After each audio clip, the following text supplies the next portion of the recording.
Mayat? Perfect, no? Perfect. Same color. Okay. Sir, what's your name? Rexon. Uy, boses pa lang. Rexon. Malayo sa Brian, ha? Rexon. Eto na. Okay. Sir, kung magiging prutas ang isang ana, anong klaseng prutas ang isang babae ngayon lang natin nakatagpo? Katulad ni Sister Anne. Isa siyang? Mangga. Mangga. Bakit naman mangga si Anne Rex? Dahil? Paborito ako.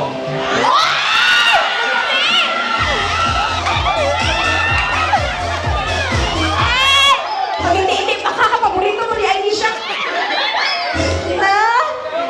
Mamilit na karon. Mamilit na karon kung din sa mga partner na to ni kay Anne. Ma'am Anne, you from? Taga saan ka? Tacorong. Taga Tacorong. Okay. Nakapunta ka na ng Pikit, North Cotabato? Makakapunta ka na ngayon ng nakapikit.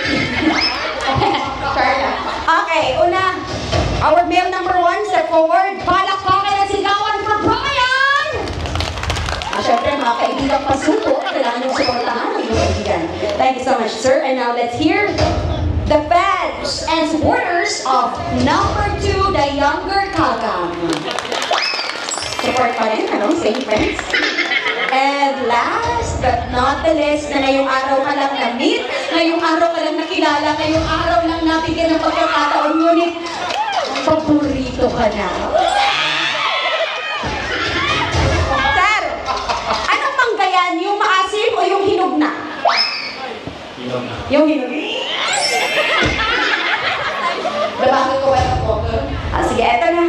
Sino ang may gusto sa ating male number 3? Alang bride and groom, standing ovation. Ladies and gentlemen, thank you so much. 1 and 2, may iwan po ang Sir Rex.